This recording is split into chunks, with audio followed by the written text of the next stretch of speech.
ઓમ પરાત્મને નમઃ.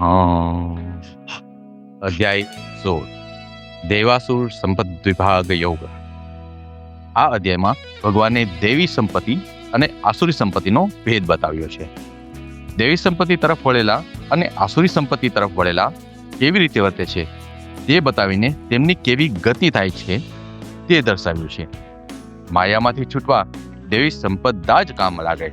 પરમાત્મા અંતે સમજાવે છે કે જે સાધન પ્રભુ પ્રાપ્તિમાં હેતુ એટલે કે નિમિત્ત બને તે દેવી સંપદા જાણવી, અને જે સાધન પરમાત્મા પ્રાપ્તિના માર્ગમાં બાધક બને તે આસુરી સંપદા જાણવી. દેવી સંપદા વાળાના 26 લક્ષણો છે. અભય એટલે કે પરમાત્માની ભક્તિના બળને કારણે ભક્ત કશાનો ભય રાખતો નથી અને તેનાથી કોઈને ભય પમાડતો નથી. જે માટે પ્રભુમાં સમર્પણ અને ભક્તિમાં એક નિષ્ઠા જરૂરી છે. બીજું, અંતઃકરણની શુદ્ધિ. બુદ્ધિનું સ્વમાં અને પરમમાં સ્થિત થવું તે જ સત્વ શુદ્ધિ. અંતઃકરણ નિર્મળ, નિખાલસ અને સરળ હોવું જરૂરી છે. ત્રીજું, જ્ઞાન અને યોગને વિશે દ્રઢ નિષ્ઠા એટલે કે પરમાત્મામાં સ્વરૂપને જાણવા અને એના માટે જ્ઞાન અને યોગનું સંમિશ્રણ કરવું. ચોથું, સાત્વિક દાન. દાન સાત્વિક કમાણીમાંથી હોવું જરૂરી છે. દાનની જાહેરાત નહીં. પાંચમું, ઇન્દ્રિય નિગ્રહ એટલે કે દમન. મુખ્ય ઇન્દ્રિય મન સહિતની ઇન્દ્રિયોને દમનથી નહીં પણ સમજાવટથી સંયમમાં રાખવી અને ધીરે ધીરે વિષયોમાંથી ઉપરામ કરી ભગવાનમાં અને ભક્તિમાં વાળવી. છઠ્ઠું, યજ્ઞ. નિષ્કામ અને અકર્તા ભાવ સાથે થયેલ યજ્ઞ પૂજા જરૂરી છે. અકર્તા ભાવ અને ફળાશક્તિ વિના પરમાત્માની પૂજા સમજીને દરેક કર્મ તે શ્રેષ્ઠ યજ્ઞ થાય છે. સાતમું, સ્વાધ્યાય. સ્વથી સ્વનું અધ્યયન કરવું, તેનું નામ સ્વાધ્યાય. સ્વનિરીક્ષણથી શરૂ કરી આત્મનિરીક્ષણ કરી આત્મ સાક્ષાત્કાર સુધીની યાત્રા. ત્રુટિ જણાય તો દૂર કરવી અને સ્વરૂપને સમજવું એટલે કે પોતાની જાતને સમજવી. આઠમું, તપ. તપ એટલે તપવું, સહન કરવું. પ્રતિકૂળ પરિસ્થિતિમાં ઈશ્વરની મરજી સમજી સમત્વ જાળવવું, આધ્યાત્મિક ગુણો વિકસાવવા અને સહન કરવું. નવમું, સરળતા એટલે કે આર્જવું, નિખાલસતા. આંતરબાહ્ય વિચાર, વાણી, વર્તન સમાન રાખવા. 10મું, અહિંસા. મન, વાણી કે શરીરથી કોઈને પીડવું નહીં કે હાનિ પહોંચાડવી નહીં. 11મું, સત્ય. સત્ય કેવળ પરમાત્મા છે તે જાણી પરમાત્માની ઉપાસના કરવી. સાચું પણ પ્રિય એટલે કે હિતકર બોલવું ને સત્ય સ્વરૂપ સમજવું. 12મું, અક્રોધ. ક્રોધનો અભાવ હોવો એટલે કે શાંત રહી વિચલિત ન થવું. નિસ્વાર્થ અને નિષ્કામ ભાવે કરેલ ક્રોધ કલ્યાણકારી કહેવાય છે. ખરેખર નુકસાન તો ક્રોધ કરનારને જ થાય છે, માટે સંયમ જરૂરી છે. 13મું, ત્યાગ. વસ્તુ કે વ્યક્તિમાં પડેલી આસક્તિનો ત્યાગ, તે જ ખરો ત્યાગ. દેહાત્મ બુદ્ધિ એટલે કે હું દેહ છું એ અહંકારનો પ્રથમ ત્યાગ જરૂરી છે. 14મું, ચિત્તની શાંતિ. મન એટલે કે ચિત્ત, એની શાંતિ માટે મન બુદ્ધિને પરમાત્મામાં સ્થિર કરી રાખવા. એના માટે બ્રહ્મમાં સ્થિતિ એ ખરી શાંતિ છે. 15મું, અનિંદકપણું. દ્રષ્ટિ દોષગ્રાહી રાખીને કોઈની ટીકા નિંદા કરવી નહીં. ઈર્ષ્યા અને દ્વેષના કારણે નિંદા ન થાય તે માટે પ્રયત્નશીલ રહેવું. 16મું, દયા. પ્રાણી માત્ર પ્રત્યે દયા રાખી તેનું દુઃખ દૂર કરવા પ્રયત્ન કરવો. દયાભાવથી અંતઃકરણ શુદ્ધ બને છે. 17મું, અલોલુપતા. વિષયોની કામનાઓ લોલુપતા છોડી અનાસક્ત બનવું. 18મું, મૃદુતા. માર્ધવ, મૃદુતા એટલે કોમળતા અને સહનશીલતા એ જરૂરી છે. 19મું, લજ્જા. શાસ્ત્ર કે ધર્મ વિરુદ્ધના આચરણમાં લોક લજ્જા અનુભવવી. 20મું, અચંચળતા. ઇન્દ્રિયોની વિષય માટેની ચંચળતાને રોકી તેમને ભગવાન તરફ વાળવી, તે ખરી અચપળતા એટલે કે અચંચળતા ગણાય. 21મું તેજ. તેજસ્વી વિચાર, તેજસ્વી વાણી અને તેજસ્વી કર્મ વિના તેજવાળી આભા શક્ય નથી. સત્વગુણ પ્રધાનતા, આધ્યાત્મિકતા તેજસ્વીતા માટે જરૂરી છે. 22મું ક્ષમા. અપરાધીના અપરાધને માફ કરી ક્ષમા આપવી, એ જેમ દૈવી ગુણ છે તેમ ભૂલની પણ ક્ષમા માંગવી એ પણ એક દૈવી ગુણ છે.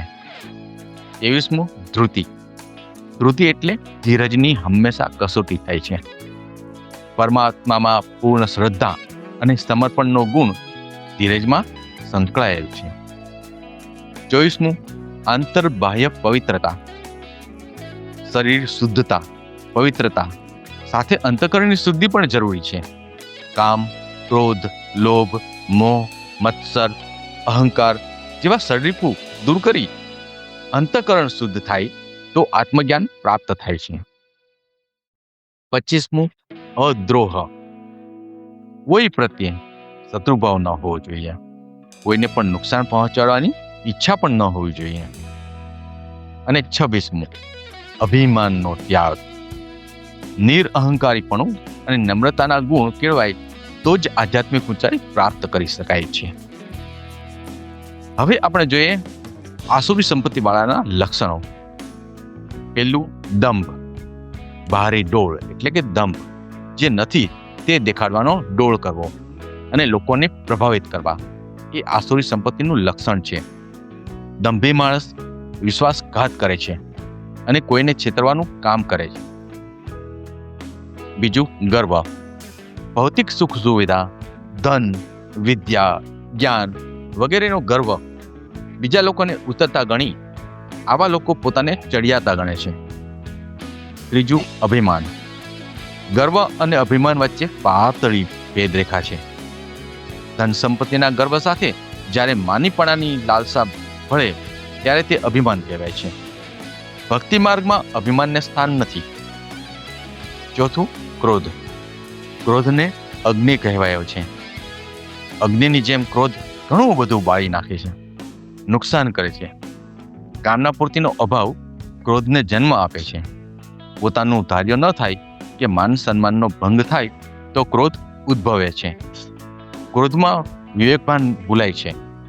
ક્રોધિત અવસ્થામાં માણસે મૌન ધારણ કરી ઇષ્ટનું સ્મરણ કરવું અને ઘટના સ્થળ છોડી દેવી એ સૌથી હિતાવહ છે.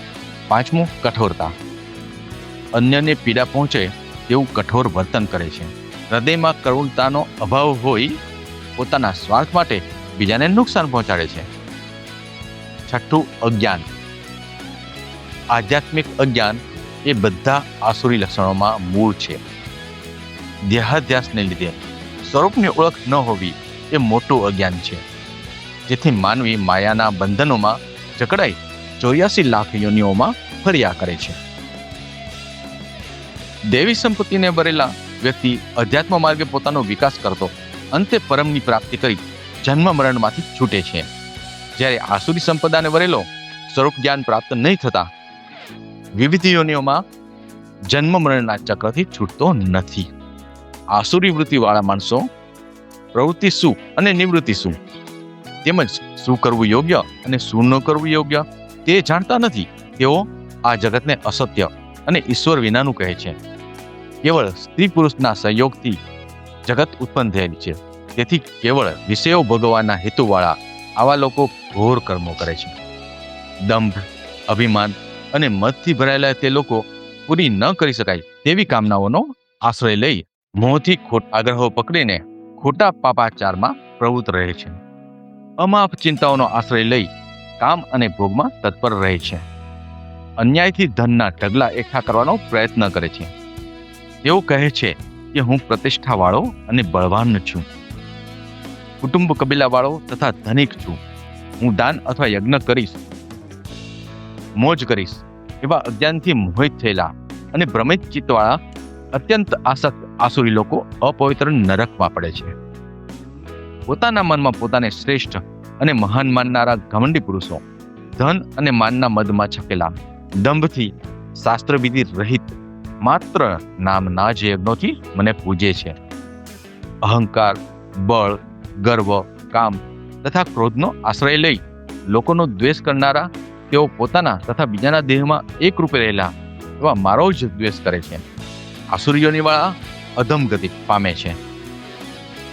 હું સર્વનો અંતરાત્મા હોઈ સર્વ પ્રાણીઓ ઉપર સમાન દ્રષ્ટિવાળો એટલે કર્મને અનુરૂપ ફળ આપનારો હોય વેદોક્ત આજ્ઞાનું ઉલ્લંઘન કરનારા અને પ્રાણીઓનો દ્રોહ કરનારા એવા આસુરી સ્વભાવના મનુષ્યોને હું વારંવાર આસુરી યોનિમાં જ જન્મ આપ્યા કરું છું. અર્થાત પૂર્વજન્મના સંસ્કારને લીધે તેઓ તે પ્રમાણે પાપ કર્યા કરે છે અને ફળ પામ્યા કરે છે અને જન્મોજન્મ અધમ ગતિ પામે છે. કામ, ક્રોધ તથા લોભ આ 3 જાતના દ્વાર આત્માનો નાશ કરનારા એટલે કે તેમને અધોગતિમાં લઈ જનારા છે. માટે એ ત્રણેયને ત્યજી દેવા એ જરૂરી છે. આ 3 પ્રકારના નરકના દ્વારથી મુક્ત થયેલો મનુષ્ય આત્માનું કલ્યાણ થાય તેવા કર્મ કરે છે અને તેથી પરમગતિ પ્રાપ્ત કરે છે. તૃષ્ણા જ માણસને ક્રોધી કે લોભી બનાવે છે. વગર મહેનતનું જે મળે છે તેથી તેનું મૂલ્ય સમજાતું નથી. વળી અનીતિ અને અપ્રામાણિકતાના માર્ગે કમાયેલ ધન તેના કુપ્રભાવ બતાવે છે.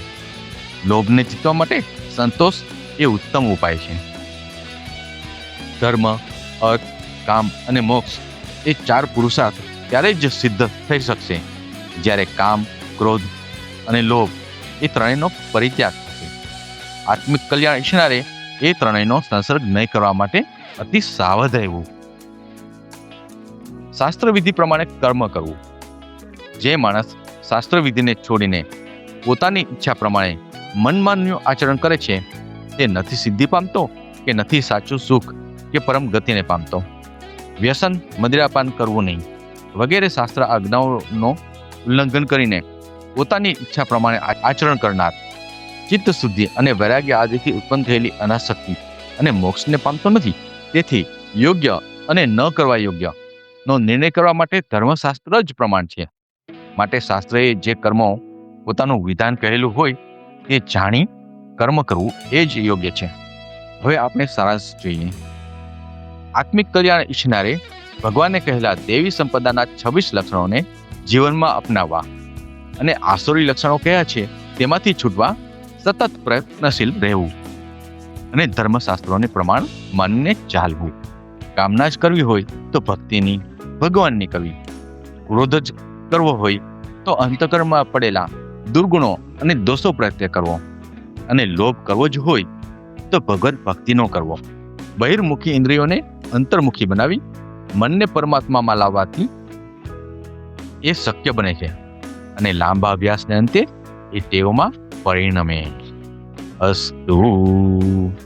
સનાતન ધર્મને લગતી આવી માહિતી મેળવવા માટે અમારી ચેનલને લાઈક, શેર અને સબસ્ક્રાઇબ કરો.